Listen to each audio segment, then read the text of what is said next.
family and all YouTubers alike, and just pretty much any motor enthusiast that's doing motor stuff. But yeah, man, I've been having people ask, well, I'm doing detailed descriptions, and the reason why I'm doing them in the car because I be on the move all the time, and this is like pretty much the free time that I got to film a video.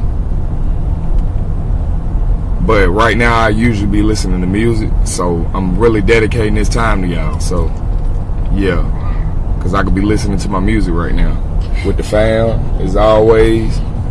So I recently just did the E78. That's the blue, black, and gray on the end, the 3 connector. And I actually got those pinouts because I actually couldn't find any harness, any detailed breakdown of how to make that a standalone conversion, because so many things are different on it. It's the E78s come on the 2014, 2015, your Silverados, whatever, whoop-de-whoop, V8s. They also come on other models too, like anything pretty much new, anything over 2010 pretty much. Like you can find these on Chevy Cruises, you can find these on, something without a V8. But, if the operating system, the OS is the same, you can pretty much make it a V8. But right here I have these pinouts. That's what I keep looking at right here. And we actually go through these pinouts and actually just see like stuff. Well, I'm actually gonna make a detailed diagram, and we will have this on our Facebook page. It'll be a grid and a key to make it a standalone conversion for the E78. I'm gonna do this for all the other generations as well.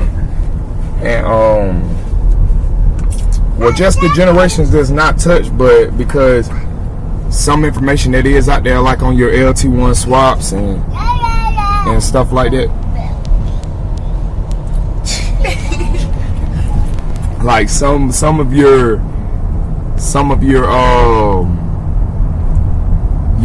places like LT1 swap, they already done did that hard work. Like that's something that pretty much can't be, you can't really expound on more than what that website has done already. So yeah, that's salute to that.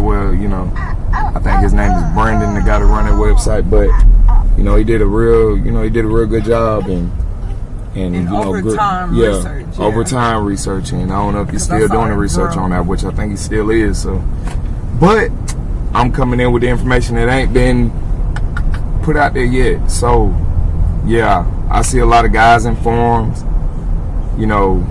like your LS1 forums, your GTO forums and stuff like that. People doing these type of particular swaps using these ECMs. They end up either going to like an E38 to be able to utilize the 58 reluctant wheel, because it is a little bit more simpler, but the throttle bodies are different in the Generation 3s. Like some of the throttle bodies are like I want to say a 6-pin, a 6-8 pin plug, major bulk plug, TAC module list.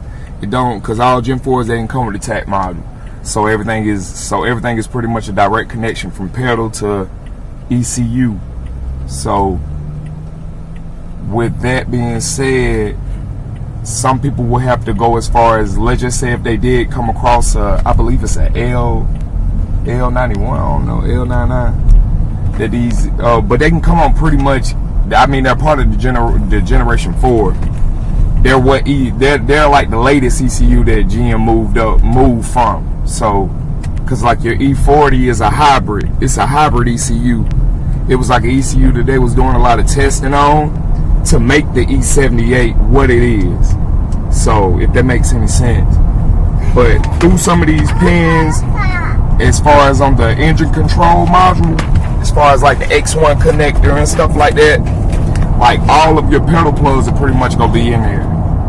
All of your pedal plugs, your accelerator pedal positions, your 5-volt references, your even your low references, the clean ground that's inside the ECU. So all of those are going to pretty much be in that X1 connector, accompanied by your battery positive, your memory wire that's supposed to stay 12 volt constant. That wire is in there, is in that X1 connector as well. One of your ignitions that's needed, because GM like to use at least like 2 or 3 ignition wires that work with a 12 volt switch to get it to go. So this would be what one of your first ones will be.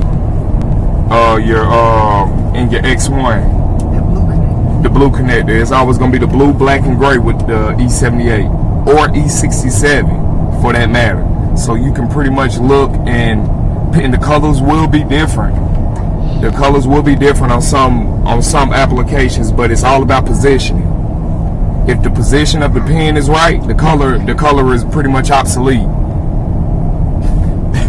Excuse me. As far as when it comes to, and even if you want to be direct sure, whenever you cut the harness, you could trim all the way back through, not trim all the way back through, but just, if you're not sure about the wire, you can grab that wire and walk it to the plug and actually see if that's the plug that's for that control, and refer to the diagram to see if you're in the right direction.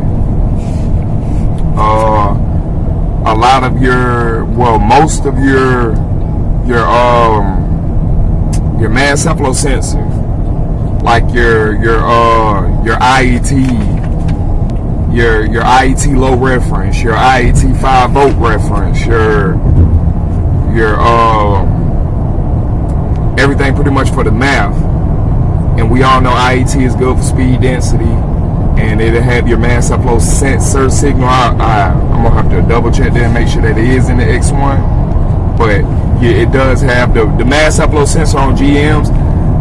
The stock mass airflow sensor itself from GM, okay, it's usually a 5 wire, or if it came on a truck, it's a 5 wire.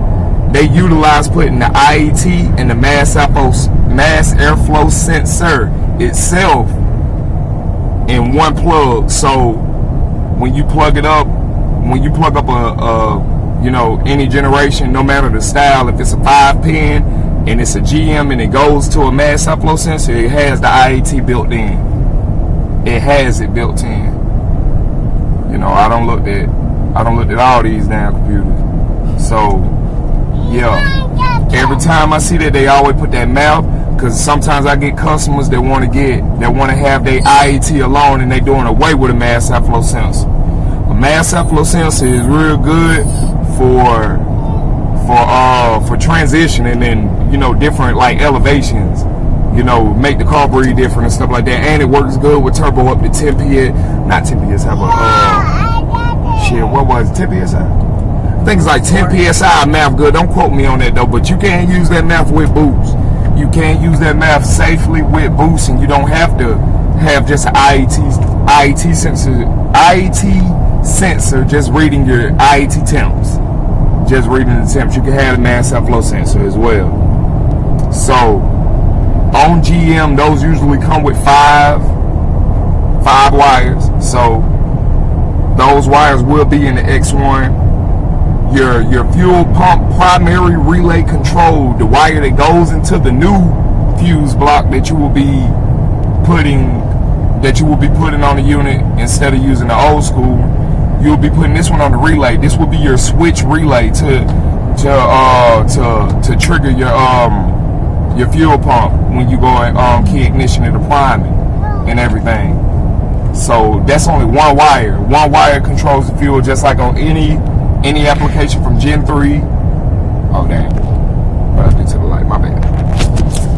On any Gen 3, Gen 4, it will be just one wire for the relay, for your fuel pump relay. So yeah, that's in the X1. Your coolant temperature stuff, just 2 wires for your coolant temperature, because you got two wires for the sensor and a low reference. So that that will be the that will be in the X1 as well. Some of your externals, as far as like if you're running the 6L80E or the electronic transmission like a 4L60 or 4L80, this will be one wire that you will be using the cruise ETC TCC brake signal. You will be using that wire. You'll be hooking it to your brake switch. That's for to let the computer know you braking and the disengage. So torque converter clutch, TCC, y'all know what that is.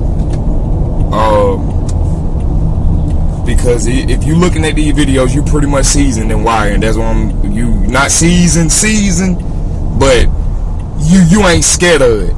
You know what I'm saying? Pretty much. If you watching me, you ain't scared of it. If any of these words, stop the video, go Google it.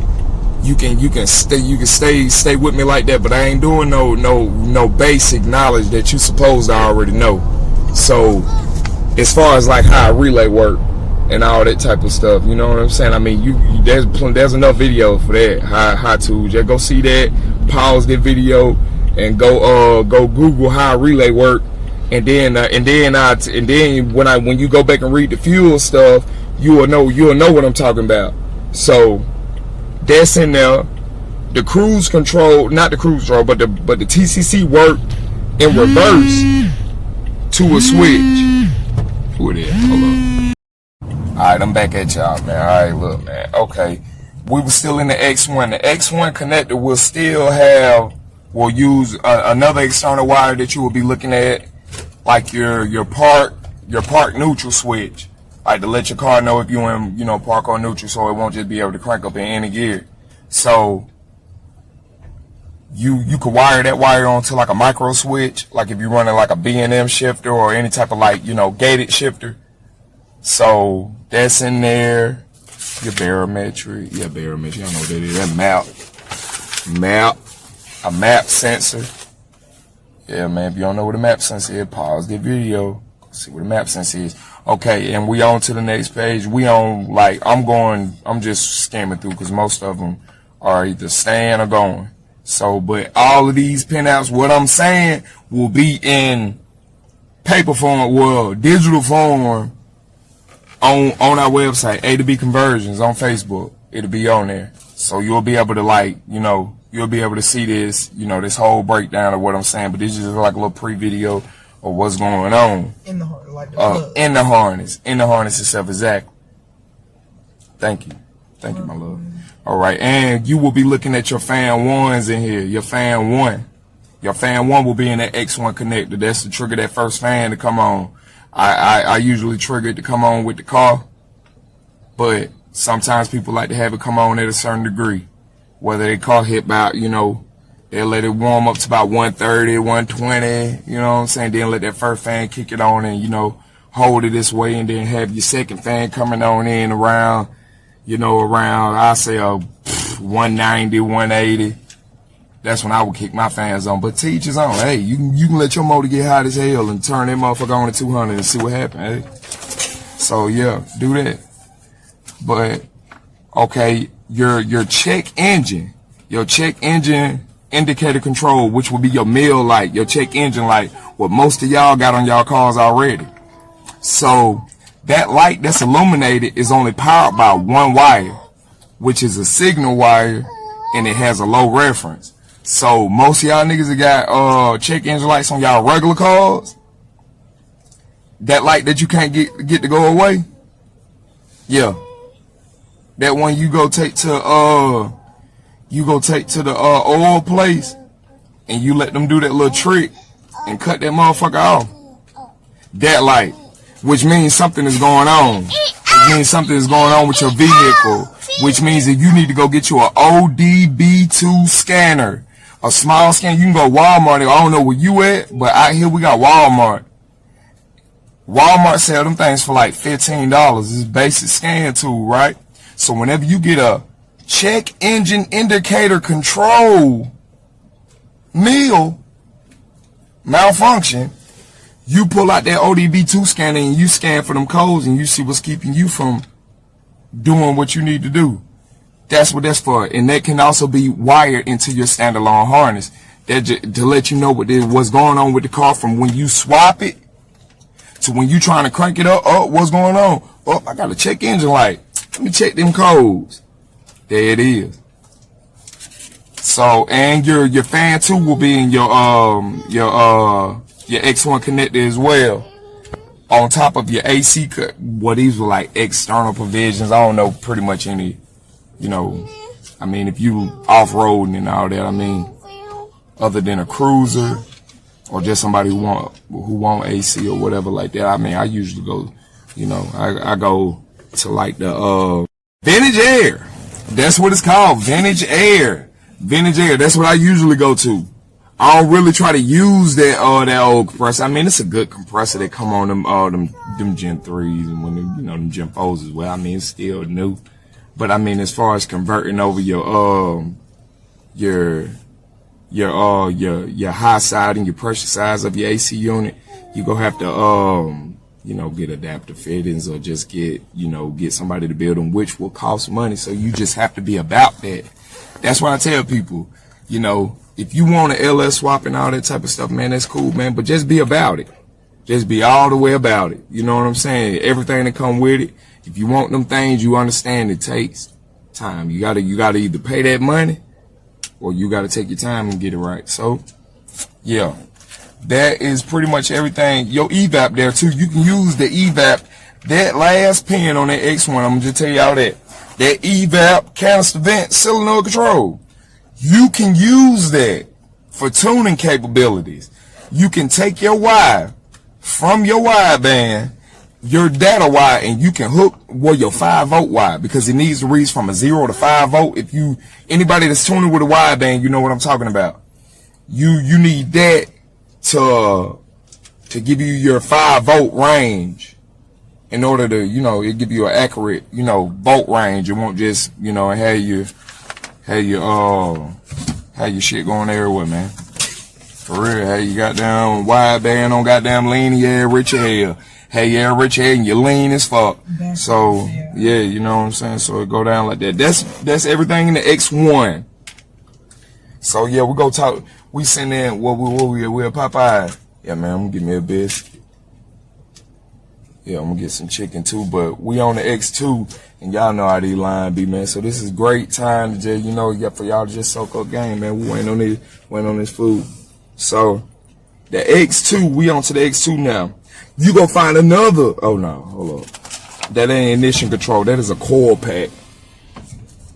Hold on, yeah, I know.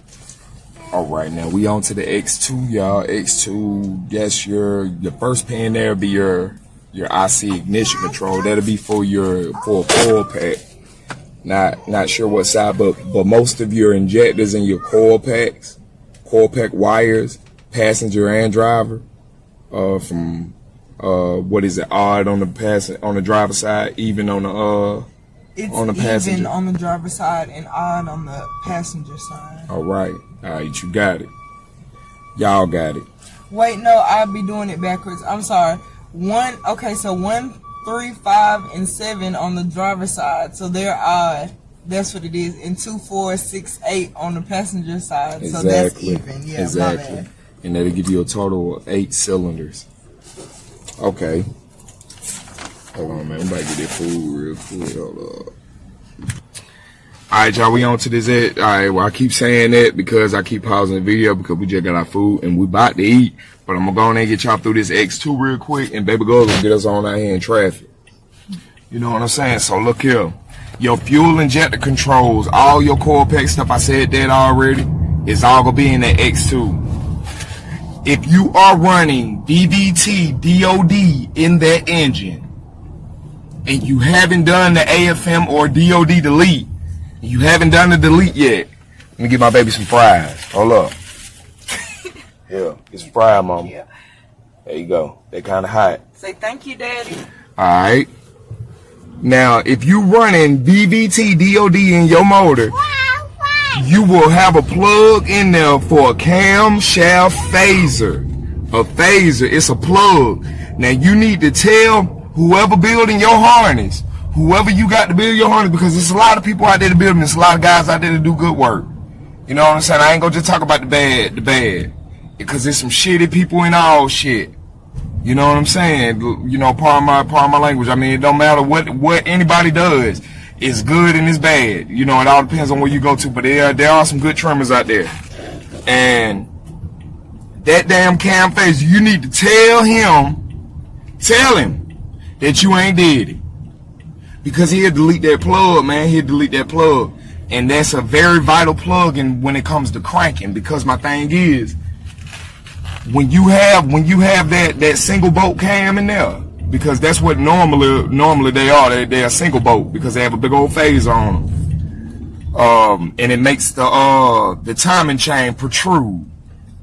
So when you still running that in the engine, you still need that plug so you know the ECU will know that it's still active, because there is places in there that us guys that tune, well, I tune and build harnesses. So in that tune, I need to know if you have AFM or DOD deleted, so I'll be able to, you know, cut it off so it won't interfere with you cranking your engine and you know, starting. So, you know, that's a major plug, but not really. You know what I'm saying? But throttle position, all your throttle actuator, anything throttle body, pretty much everything throttle body, injector coil, injectors, coil packs, all that is going to be in the X2. Camshaft, crankshaft for the 58 reluctor wheel, the low reference, the signal, everything's going to be in X2. Your oil pressure signal, if you want to read it digitally, or you can go externally with them pins. And, you know, or you can set it up standalone to, you know, run your oil pressure mechanically, like from a small block Chevy. You'll just need certain adapters in, you know, with just one little adapter plug fitting that you can put your plug on. Or your new sensor, screw sensor in it, read your oil pressure. Question. What? AutoZone out here and they Let me stop at the AutoZone. Alright. Throttle position. You're gonna have your O2s, your major O2s. Your major O2s are gonna be in the X2. I like to keep 2 of them in there, especially for somebody running the mass outflow sensor. It helps with tuning, so you'll be able to at least tune your idle and park throttle whenever you're running your 202. So, you know, that I usually do them upstream, downstream, they both do them. It really don't matter. People think that left is downstream, right is upstream. It don't matter. They both read upstream or downstream, so it don't matter. But I mean, of course, the computer need to know if it's sensor 1 or sensor 2 or sensor 1 bank this side. You know what I'm saying? It'll tell you. That's all in the X2 though. But I'm about to eat. I'm about to get baby girl some more fries. And I'm gonna finish. I'm gonna wrap this video up with the X3, and then we'll go do a whole what you need to know.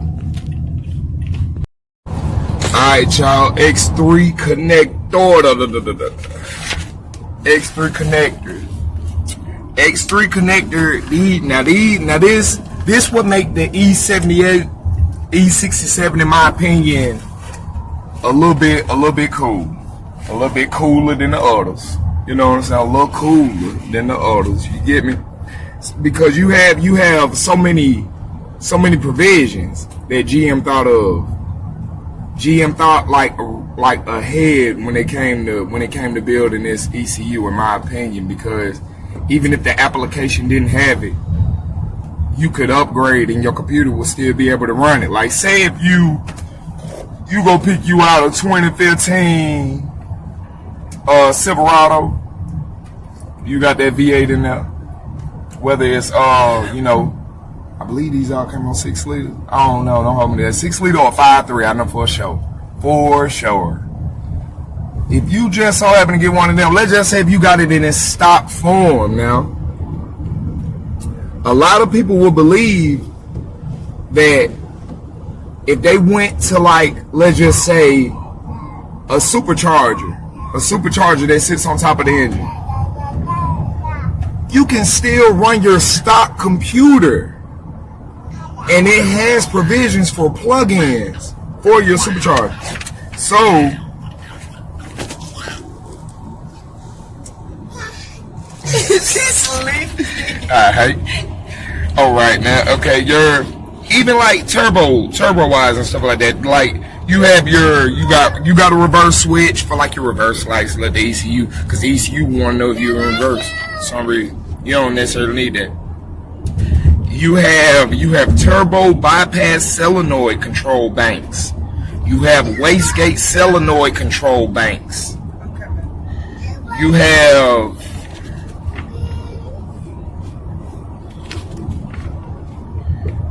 have all, I mean, most of your brake position, clutch pedals, most of that stuff that's going in transmission. If you run a 6L80E, your map pressure, your manifold absolute pressure sensor signal will be in the X3.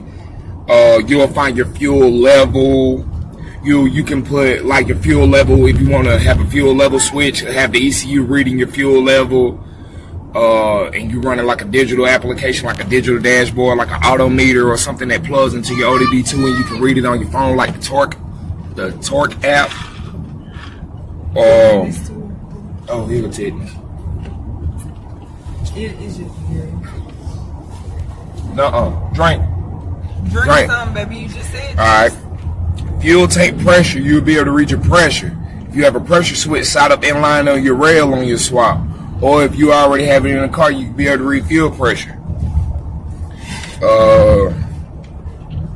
And that's pretty much it. And the last O2 sensors that are in that X3 connector, those will come out during a swap because those are the very rear O2 sensors.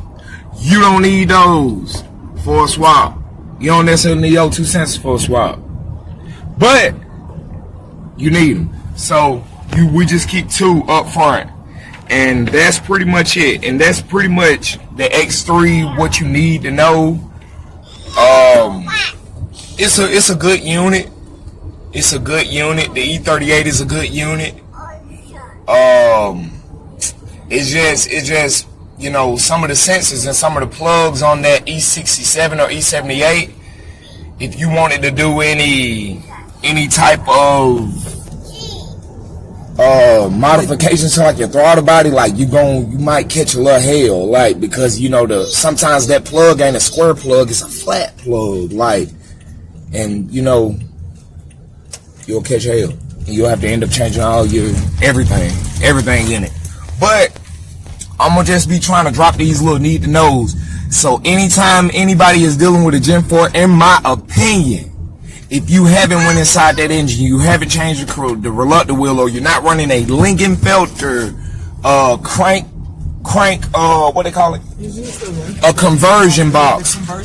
Conversion kit. With the crank in, cam out, cam in, crank in. Out. You hear me? Yeah, they hear me. You know they hear us. It's crank and cam in and out, so yeah. Good deal. So if you're not running any of that, these ECUs will be your best bet to stock unit, to run what you need to run. And as far as tuning capabilities, you will be able to still use everything that you would, anything that any other aftermarket, you know, company will provide. GM already provided it, and most of y'all sell it. So yeah, man, there's just a little knowledge on the E67, E78, because they are pretty much the same.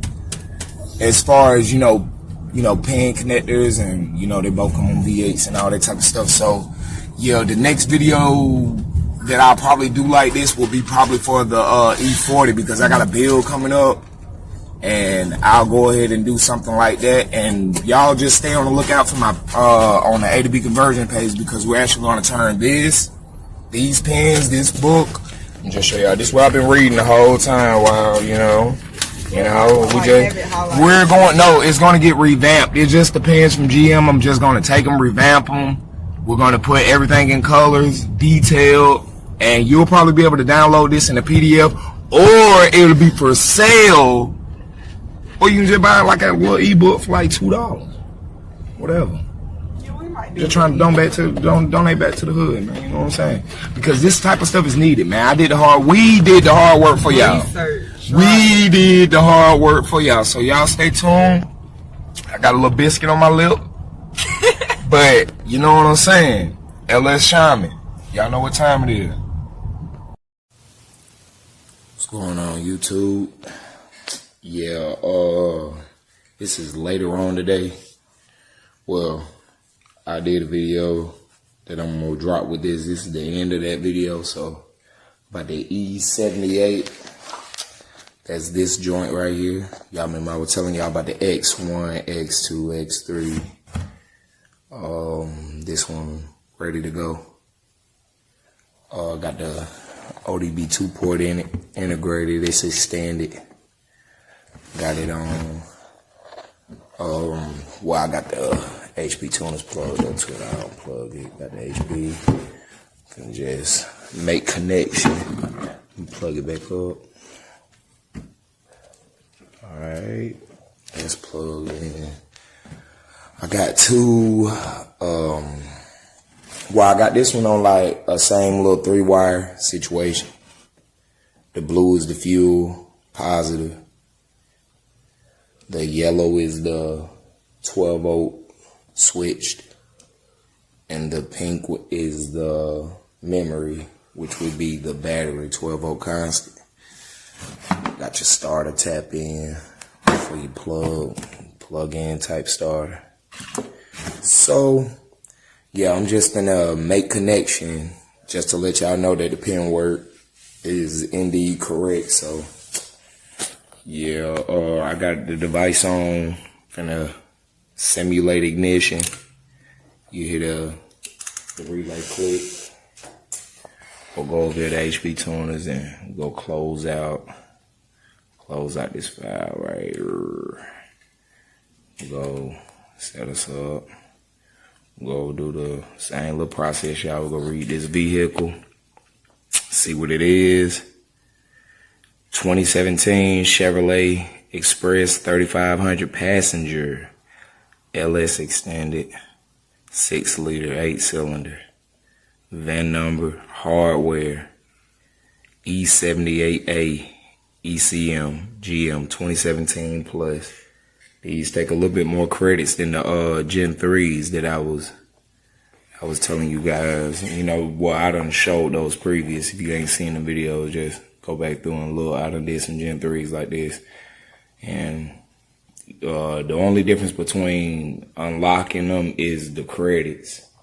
These indeed will be, you know, you will need additional credits to unlock this ECU and all that, but I have those already.